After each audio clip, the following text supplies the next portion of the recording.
চলে গেল মালদাতে, বড় ডাক্তারকে দেখালো, রক্ত পরীক্ষা করলো, পরদিন রিপোর্ট এলো আপনি আজ থেকে চিনি দিয়ে চা খাবেন না, মিষ্টি টিষ্টি খাবেন না, আপনাকে সুগার হয়ে গেছে। ডাক্তারে বললো। এবার বাড়ি এসেছে, এসে 15 দিন পরে বেটির বাড়িতে এসে, বেটি এত বড় বড় রসগোল্লা দিয়েছি, স্পঞ্জ রসগোল্লা। তার বেটিকে দেখেছে, আরে বেটা রসগোল্লা আগে দিস না রে মা, দিস না। কেন? ডাক্তারে মানা করেছে মিষ্টি খেতে, হাতে সুগার হয়ে গেছে। কাউকে ডাক্তার বললো যে সুগার হয়ে গেছে, যদি খাবি তো তোর দেহটা নষ্ট হয়ে যাবে। তখন এমন করে মানলো যে সুগারকে ছেড়ে দিলে তো চিনি দিয়ে চাও খাবে না, তো এটা খেয়ে নিলে তোমার শরীরটা যেত। আর আল্লাহ তাআলা বললেন তুমি মদ খেও না, যদি মদ খাও তো তোমার ঈমানটা চলে যাবে। তাহলে আপনাকে বিচার দিছি, ঈমান চলে যাওয়াটা আপনার কাছে ভালো না শরীরটা চলে যাওয়া আপনার কাছে ভালো? কোনটা বেশি দামি? আপনার ঈমানটাকে বাঁচানোটা দামি না শরীরটাকে বাঁচানোটা দামি? আপনি যদি বলেন ঈমান বাঁচানোটা দামি, তো আল্লাহর কথার প্রতি সমর্থন দিয়ে মদটাকে ছেড়ে দেওয়া উচিত ছিল। কিন্তু ওই আপনার কোন বাপ বললো কি যে সুগার হয়ে গেছে চিনি খাবি না, তো বাপের কথাতে আপনি একদম সাবধান যে না, চিনিতে মুখে লাগাবে না। কত আপনি নাপাক ইনসান যে আল্লাহর কথাকে ছেড়ে দিয়ে দুনিয়ার গোলামদের কথাকে মানতে আপনি রাজি আছেন। বাহ, কি চমৎকার ঈমানদার! আল্লাহ তাআলা ফজরের টাইমে আযান দিচ্ছে মসজিদে, তো বলছে খায়রুম মিনান নাওম, শুধু এই নামাজে আছে আযানে, আর অন্য আযানে নাই। কোনটা আছে? আসসালাতু খায়রুম মিনান নাওম। তোমার নিন্দের চাইতে নামাজ হচ্ছে অনেক উত্তম। এত মিষ্টি কথাটা বললো, তারপরেও আপনি কম্বল ছাড়তে পারলেন না, থেকেই গেলেন। উঠলো কয়টার সময়? বেলা 7টার সময়। এখানে আল্লাহ কি বলছেন? যখন তোমাকে আওয়াজ দেওয়া হবে নামাজের জন্য, ব্যবসা বাণিজ্য লেনদেন যাবতীয় সংসারের কাজ ফেলে দিয়ে আল্লাহর মসজিদে হাজির হও। সবকিছু ফেলতে পারবে কি পারবে না তুমি জানো। তোমার ঘাড়ের উপর থেকে ল্যাপখানাকে ছেড়ে ফেলতে পারবে কিনা পারবে তুমি নিজে জানো। এর থেকে আরাম করার চাইতে আল্লাহর মসজিদে যদি হাজিরা দাও, এটা তোমার জন্য বেশি উত্তম কাজ। মানেনি, মানতে পারেনি।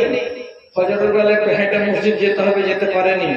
আবার ওই লোকটাকে দেখো, যখন 5:30 বেলা বেজে জামাত হয়ে গেছে, মসজিদের 5:45 হলো, তখন ওকে দেখবেন যে মহারাজপুর থেকে চলে আসছে ইসলামপুর। কি দিদি মাস্টার, কি দিদি সর্দার, সুগার হয়ে গেছে, ডাক্তারে বলেছে প্রত্যেকদিন সকালবেলা 4 কিলোমিটার করে হাঁটতে। তো আমি তখন ওই মানুষটাকে কি জবাব দিব? তোর কোনো বাপ বাংলা বলেনি যে একটু হাঁটতে হাঁটতে মসজিদ যাবে, এরা উঠবি আর নিচে হবি আর কোমরটাকে দূর মারবি, আবার সিজদাতে যাবি, আবার উঠবি, আবার এই করবি ওই করবি, এতে তোর ওয়ার্জিশ করা হবে, ব্যায়াম করা হবে, তো তোর সুগারটাও কমবে আল্লাহর দয়াতে। এই জন্য নামাজটাকে 5 রকম 4 রকম 6 রকমের ভঙ্গিমাতে আপনাকে আরাম করতে বলছে। উঠ বস করো, আর 4 রাকাতের জায়গায় 6 রাকাত সুন্নাত পড়ো। কোমরকে বাঁকাও, হাতকে কোদাও, একবার সিজদাতে কপাল ঠেকাও, একবার উঠো, একবার বসো। এ করতে গেলে তোমার সুগার কমতো। ওদিকে ঠন করে যাবো না। এখন সুগার হয়েছে আর বাপ ডাক্তার কয়েছে হাঁটো 4 কিলোমিটার, এখন তেমন হাঁটছে। হাঁটো, তোমাকে বললো মসজিদে যেতে, তুমি হাঁটতে পারবে না। এখন তোমাকে আল্লাহ রাব্বুল আলামিন যেটা দিয়েছেন সেটা করো, সকাল বিকাল জানোয়ারের মতো করে, মানুষের মতো করে নয়। যেহেতু আপনি নামাজকে ছেড়ে দিয়েছেন, এখন হাঁটতে হবে। দুনিয়ার আইনকে মান। বাসে উঠছে একটা মানুষ, বাসের সাইডে লেখা আছে পকেট মার হইতে সাবধান। তখন 5,000 টাকা নিয়ে জমি রেজিস্ট্রি করতে যাচ্ছিল, ওটা করে নিয়েছিল, ভিতরে ভালো কথা লেখা আছে। তার বারবার এমনি করে লুটকে টিপা দেখছে, টাকা যেন ভিত্তিতে ঠিক থাকে। আর একবার বগল দেন করে চেয়ার পিছনে থাকছে, পকেট মার হইতে সাবধান। টাকা যদি বেরিয়ে যায় কবর থেকে, আমার সত্যানাশ হয়ে যাবে। তখন টাকাটা হেফাজত করার জন্য ঠিক নামক পকেট আছে কিনা, আন্ডারপ্যান্ট আছে কিনা, লুকিয়ে টিপা দেখছে। তো এখানে তোমাকে বলা হলো পকেট মার হইতে সাবধান, না হলে 5,000 টাকা চলে যাবে। এখন যদি তোমাকে বলা যায় ওই লোকটাকে যে পকেট মার হইতে সাবধান, এটা তো তুমি খুব মেনে নিলা। এবার তোমাকে যদি বলি তোমার ঈমানকে লুটছে ইবলিস শয়তান, ইবলিশ শয়তানের চক্রান্ত থেকে সাবধান। কি করে উঠবে? কি করে উঠবে? ইবলিশ শয়তান তোমাকে সবসময় ফুসফাস করতে আছে। উজুতে বসবে তোমাকে ফুসফুসি দেবে, উজু যেন ভুল হয়, উজু ভুল হতে গেলে নামাজ শেষ। নামাজে তোমাকে ফুসফুসি দেবে, 3 রাকাতের জায়গায় 2 রাকাত করে সালাম ফিরে দেবে, বাড়ি চলে আসবে, 1 রাকাত মাইনাস, তোমার লস করিয়ে ছেড়ে দেবে। মিয়া বিবি এক জায়গাতে শুয়ে আছে, হঠাৎ করে মিয়াকে বলবে তুই কার সাথে কথা বলছিলি? বলছে আর মার সাথে কথা বলছিলাম। না, তুই মার সাথে এত লম্বা লম্বা তুই কথা বলে, তুই কার সাথে লাইন ঘাট করে রেখেছিস? তোর মতন বেড ছেলেকে ছুঁয়ো না। রাগারাগি হয়ে গেল, দুজন 2-5 ধরে সারা রাত কাটিয়ে নিল। ইবলিশ শয়তান বলছে কি করেছিস? এই কাজ করেছি। বলছে ভালো কাজ করেছিস। কোন জায়গাতে লেগে নেই আপনার পিছনে, তখন আপনি ইবলিশ শয়তানের চক্রান্তকে বুঝতে পারছেন না, নিজেকে সাবধান করতে পারছেন না। হ্যাঁ, একটা আমের গাছ লাগিয়েছে, শামসি হাট থেকে নিয়েছে, তো সকালবেলায় পাতে পানি ছিটে এমনি করে ওটা বলছে দাদু পাতে কেন পানি দিছিস? যে লয়া গাছবে, পাতে যদি পানি না দিস তো সামলাতে পারবে না রোগ। আর গোড়াতে জল দিছে সকালে সকালে, প্রত্যেকদিন সকালে জল দিছে। আমি বলছি এ খেপা, এই ফলের গাছটা বড় হতে হতে তুই কবরে চলে যাবি, তুই আম খেতে পাবি না, তোর বয়স চলে গেছে, কাটাই মালে পড়ে গেছিস। তুই যে গাছের গোড়ায় জল দিছিস তো তোর সুখা ইমানের গোড়ায় তুই জল কবে দিবি? তোর যে ইমানের রাস্তা মরা ইমানের গাছের তলাতে একটিবারে দিন তুই রস ঢালবি, একটিবারে দিন তুই পানি দিবি, তোকে খেয়াল নাই?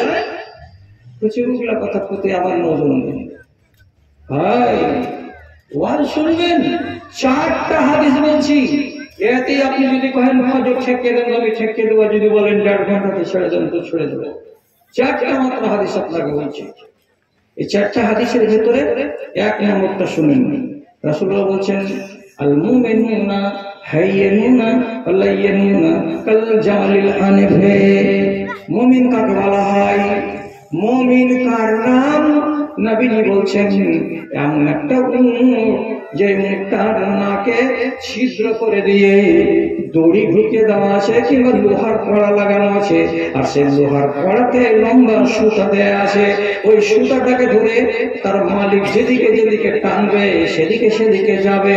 তার মালিকের উল্টো নিজে হুজ্জতি করে আর একটা দিকে যাবে না, আর একদিকে হাঁটবে না। কার নাম বলছে? এমন একটা যার নাক ছেদ করা আছে, দড়ি লাগানো আছে, হাতে ধরে আছে কে? তার রাখাল। আবার কি ছেলেটা যদি বলে একটা গরম পাথরের উপরে উঠ তুই বসে যা, উঠটা বলে হ্যাঁ মালিক বসে গেলাম, তুমি আমাকে বসতে বলছো। যখন উঠটাকে ধরে টানবে, উঠ তোকে যেতে হবে, তখন ওই মালিকের কথা শুনে উঠটা তো 4 কুইন্টালের উঠটা উঠে যায়, আর মালিক যেদিকে সুতা ধরে টানে সেদিকে যায়। এই উঠটা যেমন করে স্বভাব, এইরকম স্বভাব যার হবে সেই লোকটাকে বলা হয় মুমিন। তোমাকে আল্লাহ বসতে বলছে বসে যাও, তোমাকে আল্লাহ খাড়া হতে বলছে হয়ে যাও। 30 কিলো মাংস বেশি হয়ে গেছে, 200 টাকা কিলো, সম্ভব হলে আপনারা কিনে নিতে পারেন। কত মশলা লাগানো আছে, দেখি মশলা লাগা আছে, রান্না করা আছে, তো রান্না করা আছে, কত লাভ। রান্না করা মাংস 200 টাকা করে কিলো। আপনারা যারা যারা ইচ্ছুক নিয়ে নেবেন, তাহলে এটা 2টো লাভ হবে। আপনার লাভ হবে একটা, আর মসজিদের লাভ হবে এটা যে মাংসটি কিন্তু নষ্ট হবে না। ভাই খেয়াল করেন কথার দিকে, যদি পারেন তো কাজটা করবেন। তাহলে কি বললাম? ওই মুখটার মতো যার নাকে দড়ি দেওয়া আছে, মালিক যেদিকে টানবে সেদিকে যাবে। মালিক যদি বলে বস তো বসে যাবে, মালিক যদি বলে উঠ উঠে যাবে। উঠটার যে স্বভাব, যদি একজন মুসলমানের ওই স্বভাব হয়, তাহলে এই লোকটার নাম মুমিন। আপনারা বলবেন সালাদ কেড়া কেড়া হাদিস তুমি শুনেছো, জি সোজা সোজা করে হাদিস গুলো শোনাও না। হাদিসটা তো খুবই সোজা আছে। আপনাকে যদি আমি খালি বলি, এই কথাটা যদি খালি বলি, মাথাটাকে খুলে দিয়ে গলাটাকে সম্পূর্ণ উলঙ্গ করে দিয়ে হাড় খানা গলাতে আছে সেটাও দেখা যাচ্ছে, এমন একজন নারী, সে যদি হাঁটতে হাঁটতে হাঁটতে হাঁটতে চলে যায় উত্তর পাড়ায়, কার বাড়ি? তো সর্দারের বাড়ি। কেন? তো আমাদের নিমন্ত্রণ আছে দুপুর বেলায় ভোজ খাবো বলে। আপনি বলেন তো, কোন একটা মেয়ে ছেলে বেটি আল্লাহ রাব্বুল আলামিন বা তার নবী এরকম মাথা খোলা এবং ঘাড়টাকে খোলা, উপরে কোনো আবরণ নেই, গলা দেখা যাচ্ছে, এইরকম পোশাক পরে যাওয়ার জন্য কোন কোরআন মাজিদের কোন আয়াতের ভেতরে নির্দেশ করেছেন? কোন আল্লামা, কোন মাওলানা এই দেশের আছে কেউ দেখাতে পারবে? পারবে না। তাহলে ওই মা খালাটা কি বল শুনেনি যে আমার মাথা ঢাকাটা ফরজ? ওই মা কি বল শুনেনি আমার গলা ঢাকাটা ফরজ? সূরা নূরে আল্লাহ তাআলা বলেছেন কি, তোমার লাল লাল ঠোঁট, তোমার চোখে সুরমা দেওয়া, তোমার মুখটাতে ফেয়ার এন্ড লাভলি লাগানো, সবই জায়েজ আছে, সবই তুমি জিনাত করো, তোমার জন্য এগুলো একটাও হারাম নয়। কিন্তু রব্বুল আলামিন বলছেন সূরা নূরের ভেতরে, এই ঠোঁটের লাল রং এবং তোমার চোখের সুরমা কে দেখতে পাবে? তো আল্লাহ তাআলা নিজে বলছেন, তোমার স্বামী দেখতে পাবে এক, তোমার স্বামীর বাপ দেখতে পাবে দুই, তোমার বাপ দেখতে পাবে তিন, তোমার নিজের ভাই দেখতে পাবে চার, এবং তোমার নিজের বেটা যদি থাকে বড় তো সেও দেখতে পাবে পাঁচ, এবং তোমার বাড়িতে যদি নাবালক ছেলে থাকে, বেটা ছেলে যে কাজ করে, সে ছেলেটা বেটা ছেলে দেখতে পাবে। এই 6 জন লোক দেখতে পাবে তোমার লাল ঠোঁট এবং তোমার চোখের, তোমার কপালে টিকলি, তোমার ফেয়ার এন্ড লাভলি আর তোমার চোখের সুরমা। এই 6টা লোককে বাদ দিয়ে পৃথিবীর কোনো মানুষ দেখতে পাবে না, দেখতে পাবে না, দেখতে পাবে না। এটা কানুন দিয়ে বাঁধা আছে, কাকে? মেয়ে ছেলেকে। এখন আপনি বলেন, উত্তর পাড়ার বাড়ির ছেলে কয়টা লোক এরকম মেয়ে ছেলে মানার মতো আছে? ও যদি বলে যে হ্যাঁ মানি, জোর করে বলছি ওই বেটি ছেলেটা মুমিনা।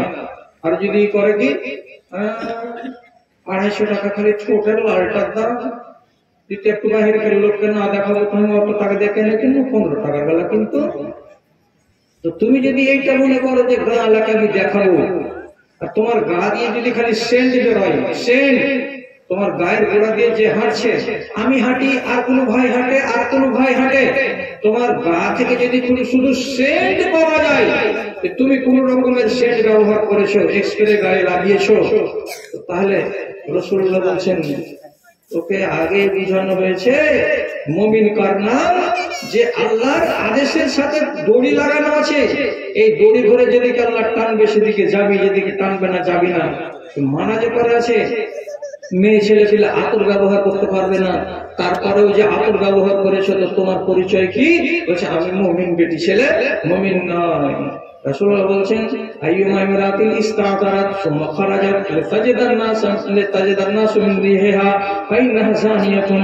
কোন একটা মেয়ে ছেলে যদি এক্সপ্রে গায়ে চাপায় কিংবা সেন্ট মেখে নিয়ে বাড়ি থেকে সেজে গুজে বের হয়, আর তার গোড়া দিয়ে কোনো পুরুষ লোক যদি গত হয়, আর পুরুষ লোকটা যদি এমনি করে নাক চেড়ে চেড়ে শুকে আর বলে আহারে কত মিষ্টি সেন্ট চলে গেল, আহারে এর গোড়াতে যদি যাচ্ছি তো মনে হচ্ছে ফুলের বাগান দিয়ে আমি হাঁটছি, এরকম যদি কেউ বলে, তো তুমি যত বড় ঘরের বেটি হও না কেন, তোমার পরিচয় চৌধুরীর বেটি নয়, তোমার পরিচয় হাজী সাহেবের বেটি নয়, তোমার পরিচয় এমএলএর বেটি নয়।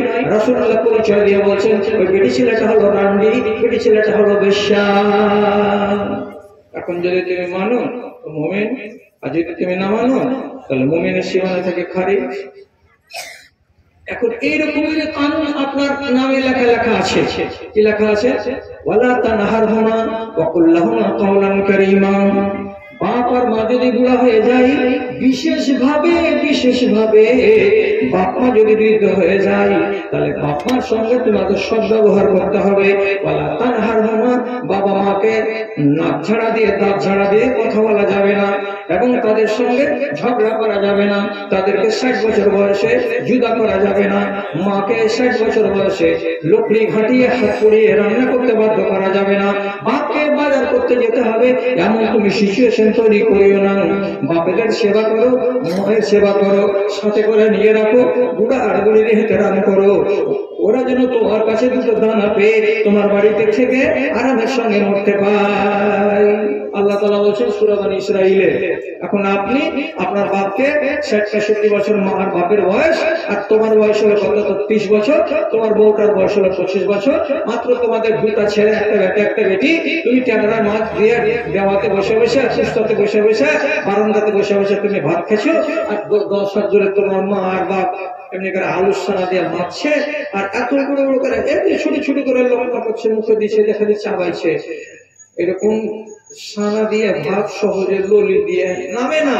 বয়স্ক মানুষ টুকুর টুকুর করে তাকাইছে, একটু যদি মাছ হতো, একটু যদি ঝোল তরকারি হতো, বা আর একটু কোনো যদি একটু সবজি পেতাম, একটু মন ধরা ভাত খেতাম। 6 হাত দূরে তুমি খেয়েছো ভাজা, আর 6 হাত দূরে এ পাচ্ছে বাবা মা বসে বসে টাকাছে টুকুর টুকুর টুকুর টুকুর করে। তুমি কোরআনের আয়াতটাকে মেনে নিয়েছো, তাই না? এই জন্য তোমাকে কি বলবো, তুমি মুমিনের বেটা মুমিন। হ্যাঁ, মুমিন নও না মুমিন, এগুলো চিনবার জন্য দেশের কোন বড় বড় আলেমের কাছে গিয়ে শিখতে হবে না। জুমা মসজিদে যেগুলো ওয়াজ শুনছো সেগুলোকে যদি হেফাজত করো তো সবই শিখা যাবে। তুমি এই ব্যবহার ছেড়ে দাও, তোমার নাম মুমিন। কারণ যে কোরআন আল্লাহ তাআলা বলছেন ওয়ালা তানহারহুমা, ওদেরকে কটু কথা বলা যাবে না, দাঁত ঝাড়া দেওয়া যাবে না, ওদের সঙ্গে ইহসান করতে হবে। হ্যাঁ, কটা করো, কি বলছি? কোরআন মাজিদের এই যে 89 বার কথা বলা হয়েছে, এর ভেতরেই আছে পরিচয় জান্নাতের, এর ভেতরে পরিচয় আছে জাহান্নামের। আপনি যেটা করবেন সেটাই হবে। হিসাব দিয়ে বলি, আল্লাহ তাআলা নবী বলছেন কি, মান আরাদা আন ইয়ালামা মা লাহু ইনদাল্লাহি, কোন মানুষ যদি বলে মনে মনে একবার দেখতে যদি পেতাম আল্লাহ তাআলা আমার জন্য জান্নাতের বারান্দায়, জান্নাতের বাগানে ওখানে কি ব্যবস্থা করে রেখেছেন আমার জন্য, আমার দেখার মন করে। মরার পরে যখন জান্নাতে যাব তখন আমার বিল্ডিংটা কেমন হবে, মরার পরে যখন আমি জান্নাত পাবো আমার জান্নাতের সামনে দিকে কিসের বাগান থাকবে, গাছগুলো কিসের থাকবে, সবুজ সবুজ থাকবে, ফলওয়ালা থাকবে না বিনা ফলের থাকবে। আমার দেখার ইচ্ছা করছে আল্লাহ রাব্বুল আলামিন আমার জন্য কি কি ব্যবস্থা করে রেখেছেন। যদি কারো সাথ জাগে, কারো সাথ আছে আমার জন্য আল্লাহ কি করে রেখেছেন যেটা আপনি জানবেন।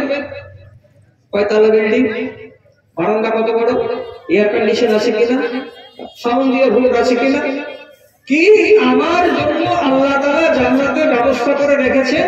যদি কাউর জানার ইচ্ছা থাকে, নবীজি কে বলছেন ফালিয়ানজুর ইলা মা লাহু মা ইনদাহু লিল্লাহি তাআলা, আগে তুমি নিজের দিকে তাকাও, তোমার কাছে আল্লাহ রাব্বুল আলামিনের কি কি আছে,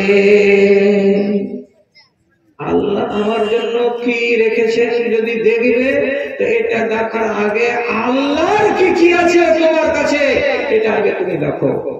আমার কাছে আল্লাহর কি কি আছে, আমার কাছে আল্লাহর কি কি আছে মানে এটা কাউন্ট বুঝতে পারলাম না। তো আল্লাহর কি কি আছে মানে হলো এই যে আল্লাহ যা যা বলেছেন, যত কথা কোরআনে বলেছেন, নবীজি যত কথা বলেছেন সেগুলো তোমার কাছে আছে না নাই এটা আগে দেখো। যদি থাকে তাহলে তোমার জন্য আল্লাহ তাআলা ব্যবস্থা করেছেন, আর যদি না থাকে তো না থাকতে গেলে তোমার জন্য ওটাও ব্যবস্থা আছে। জি, যেমন করবেন তেমন ব্যবস্থা। কি করবেন আপনি, জিন্দগিটা কিভাবে কাটছে? তবে যে সিএডিসি বাজারে বসে বসে খালি চা আর দোকানে বসে ভদ ভদ ভদ ভদ করে রাত 9টা হবে, বাড়ি আসবো, খাবো দাবো, শুয়ে যাবো, এটা নাম জিন্দগি? তো ব্যবস্থা করা আছে। এই লোকটা যদি জিজ্ঞেস করে যে আমার জন্য কি ব্যবস্থা করা আছে, আপনার জন্য সুব্যবস্থা করা আছে। কি সুব্যবস্থা? আল্লাহ কোরআনে বলছেন মা সালাকাকুম ফি সাকার ক্বালু লাম নাকুম মিনাল মুসাল্লিন, জাহান্নামে জ্বলবে। সুন্দর জাহান্নাম, সুন্দর মানে কি, লাল লাল ঘর জাহান্নামের ভেতরে। এমন লাল ঘরের ভেতরে যেতে পারবেন তো সুন্দর নয়, এটা বান্দর নাকি? ওই ঘরের ভেতরে আল্লাহ তাআলা ভরে দেবেন, যত খেলা মোহাবত পোহাতে হবে। আপনি বলবেন কিসের জন্য এখানে এলাম? ফেরেশতারা জিজ্ঞেস করে বলবেন তোমরা জাহান্নামে কেন এসেছো? তোমাদের বাড়ি তো ইসলাম প্রোগ্রামে ছিল, তোমরা তো মাদ্রাসার পড়োশী, তোমাদেরকে জাহান্নামে আসার কারণটা কি? তোমরা কি মার্ডার করেছিলে নাকি? তোমরা কি ডাকাতি করেছিলে নাকি? তোমরা কি কাজ করেছিলে অন্যায়টা তোমাদের বলো তো? আপনি জবাব দিবেন সেদিন, আপনারা কেউ কেউ জবাব দিবেন সেদিন। কি বলে? কথার দিকে তাকান, একটা বাইরের কথা নয়। লাম নাকুম মিনাল মুসাল্লিন, আমি নামাজি ছিলাম না। এবার বেনামাজ যদি কহে এই হেড মাওলানাকে হালে কি করে সমস্যা লাগবে, একটু কহেন তো মাওলানা, মৌলানা আপনাকে কি বলবে? নামাজ তো পড়ো না, কিছুকে ধরিনি, এ না ধরার মধ্যে মধ্যে যদি তোমার দম চলে যায় তো তোমার লেগে লাল ঘর তৈরি করা আছে, নতুন করে করতে হবে না, খালি মইরা দেখো দোকান তখনই শুরু হয়ে যাবে তোমার। এটা ঝুট কথা নাকি? হ্যাঁ, কি বলছে? লামনা কুমিনাল মুসাল্লিন, আমি নামাজ পড়তাম না। এক আর একটা কি, কুন্না নাখুযু মা'আল খায়জিন, তারা দোকানে বসে বসে ভদ্র ভদ্র করে, ওদের সাথে আমিও বসে বসে ভদ্র ভদ্র করেছিলাম। আর এই করেই আমার দিনটা কেটে গেছে, এই করে আমার রাতটা কেটে গেছে। আমি নামাজি ছিলাম না, আমি শুধু বকওয়াস করার লোক ছিলাম। আল্লাহ রাব্বুল আলামিন আপনার জন্য তাই ব্যবস্থা করে রেখেছেন। এখন একটা লোক, ওর ইনকাম বলে কিছু নেই, কিন্তু একবার পঞ্চায়েতের মেম্বার হয়ে গেছিল। দেখেন 1.5 তলা বাড়ি করেছে, 2 তলার আর ছাদ হয় না, কিন্তু মেম্বারশিপ আর নেই। 5 বছর ছিল, এখন কেটে গেছে। তো ছাদ ওদিকে হা করে তাকাইছে। আটটার বাড়ি দেখে মনে হয়েছে কি যে কত লাখ টাকা কোটি টাকা ইনকাম করা লোক, আর ওপরকার বাড়ি তালা দেখে মনে হয়েছে কি যে এটা ভিখারির বাড়ি, যে ধান হয়নি, ধান বেচবে তারপরে ছাদ মারবে। এই লোকটাকে যদি জিজ্ঞেস, ই যদি কহে মৌলানার কাছে যে মৌলানা আমরা তো মুসলমান মানুষ, মাদ্রাসার পাশে বাড়ি, বছরে 1000 টাকা 2000 টাকা করে চাঁদা দিই, আর দিয়ে তো আমরা এখন দিনদারি করছি, তো আমার জন্য আল্লাহ তাআলা কিয়ামতে কি করে রেখেছেন কিছু বলতে পারা যাবে? জানা যাবে যে আমার ব্যবস্থা কি আছে? ওর জন্য জবাব তৈরি করা আছে। কি? যে মানুষগুলো হারামের মাল খেয়েছে, যে মানুষগুলো হারামের ধনকে ভক্ষণ করেছে, এই মানুষগুলোকে কিয়ামতের দিন আল্লাহ রাব্বুল আলামিন তার বিনিময়ে আগুন ভক্ষণ করাবেন। তারাকে আগুন খেতে হবে। আগুন খাওয়াটা মানেটা কি? আল্লাহ তাআলা তাদেরকে কোরআন মাজিদে লেখা আছে পরিষ্কার করে, জাহান্নামীদের পোশাক হবে কি দিয়ে তৈরি? তো আগুন দিয়ে তৈরি। আর পরিষ্কার কোরআনে লেখা আছে জাহান্নামীরা খানা খাবে তো আগুনের খানা, জখমের কাটা হবে আগুনের খানা। তারপরে ওইখানে যে বাসনে করে করে তাদেরকে পান করতে দেওয়া হবে, এগুলো জাহান্নামীদের রক্ত আর মাংস খলখল খলখল করে উতলাবে। এই জিনিসগুলোকে ধরে নিতে হবে, এগুলো আগুন। ওই আগুন খেতে দেওয়া হবে। কেন? তুমি দুনিয়াতে কি খেয়েছিলে? বলে আমি হারাম খেয়েছিলাম। যারা হারাম কর, হারাম ব্যবসায়ী, হারাম যারা করে, হারাম যারা খায়, এই সমস্ত লোকের জন্য রব্বুল আলামিন ওই ব্যবস্থাটা করে রেখেছেন। খবরদার, হারামকে ধরে রাখা অবস্থাতে কোনো মাওলানাকে জিজ্ঞেস করতে যাবে না আমার জন্য আল্লাহ তাআলা জান্নাতে কি ব্যবস্থা করে রেখেছেন। হারাম ছেড়ে দাও, তওবা করে নাও, তারপরে বলো আমার জন্য কি ব্যবস্থা আছে। একটা লোক সুদ খায়, সুদ খেতে খেতে মরল। তো সুদ খাওয়া কত রকমের সুদ আছে? এগুলো টাকার সুদ, বছর বছর বের হচ্ছে। আর একগুলো সুদের উপরে লোন নেওয়া আছে, তার সুদ ভরতে হচ্ছে। আর একগুলো বন্ধন ব্যাংকে বেটি ছেলের গ্রুপ লোন করা আছে, মাসে মাসে মাসে মাসে 150, 200, 250 টাকা করে ওকে সুদ ভরতেই হচ্ছে। তো যারা যারা সুদ খাবে আর সুদের সঙ্গে জড়িয়ে থাকবে, ওরা তো একদিন জিজ্ঞেস করতে যাবে এ মৌলানাকে, এ মৌলানা স্যার কি করবো, যদি কিছু টাকা না নিচ্ছি তো তাহলে করে ব্যবসা করা যায় না, এই জন্য বাধ্য হয়ে সুদ নিয়েছি, সুদের উপরে টাকা নিয়েছি। তো আমাদের জন্য আল্লাহ তাআলা কিয়ামতের দিন কি করবেন? যে ব্যবস্থা করা আছে, সুদ খোরের জন্য কি ব্যবস্থা করা আছে? তো বলছে, নবীজি বলছে নিজের চোখে দেখেছি রক্তের নদীতে একটা লোককে সাঁতার দিতে বলা হয়েছে। সাঁতরাতে সাঁতরাতে বেচারি একবার ওই রক্তগুলোকে গাটাগাট গিলছে আর বের করছে, গিলছে আর বের করছে। পেটগুলো এরকম মোটা তাজা হয়ে আছে শরীরটা। হেলতে হেলতে সাঁতার দিতে দিতে ওই পারে গেল, ওপারে উঠে যাব মনে করে।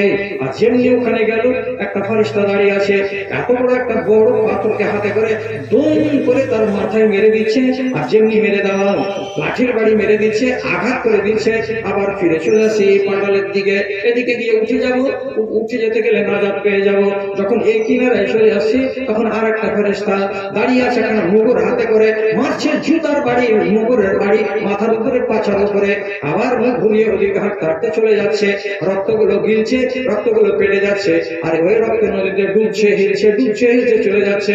নবীজি জিজ্ঞেস করলেন এটা কে? বলছে লোকটা দুনিয়াতে সুদখোর ছিল, সুদখোরে রব্বুল আলামিন এটাই ব্যবস্থা করে রেখেছেন, যারা খুশি আছে তারা সুদ খাও। কোন ভেজাল হাদিস আছে? যদি বলেন এইগুলো আজ ভালো লাগে না, এখন ধরবো যত কবিতা আছে সব কবিতা বলে চলে যাবো একদিক থেকে। যত আমি লিখেছি, আমার জীবনে 56টা কবিতা লিখেছি, সুর ধরে আমি খালি গাঁজা লিখে চলে যাবো, গাঁজা তাড়াতাড়ি গিয়ে চলে যাবো যদি বলেন। আর যদি বলেন যে না এগুলা হাদিসের কথা ঝুটা কথা নয়, তাহলে এগুলো আপনাকে শোনাবো। ভাই মনে মনে ভাবছেন যে ইমানটা করে পাওয়া জিনিস। মা এসে বলছেন নফল রোজাগুলো আমি চৈত্র মাসে রাখতাম বেশি। আবার শুনছো আবার না হেঁটে হেঁটে বেড়েছো আমার কথা শোনা। মা এসে বলছেন নফল রোজাগুলো আমি চৈত্র মাসে বৈশাখ মাসে বেশি বেশি রাখতাম। একটা হুঁশিয়ার লোককে বলেন তো চৈত্র বৈশাখ মাসের দিনগুলো বড় হয় না ছোট হয়? বড় হয়। আগলা যুগের লোক পুরানা ছেলে খাওয়া, বৈশাখ মাসের দিনগুলো বড় হয়। মা এসে বলছেন বৈশাখ মাসের দিনে আমি নফল রোজা রাখতাম। কেউ আমাকে জিজ্ঞেস করলো বৈশাখ মাসের এই কড়া দিনে আম্মা আপনি কেন রোজা রাখছেন? এটা তো দিন বড় হয়। ছোট দিন কোন বেলা? তো বলছে ছোট দিন হলো জানুয়ারি, ছোট দিন হলো ডিসেম্বর। এই দিনে রোজা না রেখে এগুলো দিনে কেন রোজা রাখছেন? আম্মা এসে বলছেন দুটা লাভ আছে রে বাবা। কি দুটা লাভ? লাভ আপনি তা করেন যে লাভ এটা। আম্মা বলছেন লেকুল্লে শাইইন ইযা রাখাসা সামানাহু, প্রত্যেকটা জিনিসের যদি দাম কম হয়, প্রত্যেকটা জিনিস বাজারে যদি সস্তা হয়, তো সস্তা জিনিস গোটা গাঁওয়ালা মিলে লুটালুটি করে কিনতে যায়। আর কোন জিনিসের দাম যদি বেড়ে যায় তো কিননেওয়ালা অত পাওয়া যায় না। 100টার ভেতরে 10টা 20টা 25টায় পাওয়া যায়। তো আমি কেন এই দিনে রোজাটা রাখছি? জাড়ের দিনে ঠান্ডার দিনে কেন আমি রোজা রাখি না? কেন আমি ছোট দিনে রোজা রাখি না? তো আম্মা বলছেন কি এই কষ্টের দিনে যদি আমি রোজা রাখি তাহলে আমার রোজার সওয়াব বেশি হবে। আর আল্লাহ রাব্বুল আলামিন জান্নাতকে বলেছেন সেলার মানে হলো সামান, এবং নবীজি বলেছেন আলা ইন্না সিলআতাল্লাহি গালিয়াতুন, আল্লাহ রাব্বুল আলামিন তার জান্নাতখানাকে দাম বেশি রেখেছেন আর বেশি দাম দিয়ে কিনতে হবে। যদি ছোট দিনে রোজা রাখি তো গোটা গাঁওয়ালাই রাখবে, আর বড় দিনে যদি রোজা রাখি তো সবাই রাখবে না। তার জন্য বড় দিনে রোজা রেখে সব বেশি পাবো, আর আল্লাহ জান্নাতখানাকে কিনতে আমার সোজা হবে। তার জন্য আমি ছোট দিনে না রোজা রেখে বড় দিনে আমি রোজা রাখতাম। আল্লাহর যেটা বিনিময় জান্নাত, এর দাম অনেক বেশি। বেশি দাম দিয়ে কিনতে গেলে আপনাকে একটু সবুরদানের সাথে চলতে হবে আর নিজেকে হারাম থেকে বাঁচাতে হবে। আল্লাহ কি ব্যবস্থা করেননি আপনার জন্য? একটা মদখোর, মদ না হলে থাকতে পারে না। একটা তামুকখোর, তামুক না খেতে গেলে ওর দিন যায় না।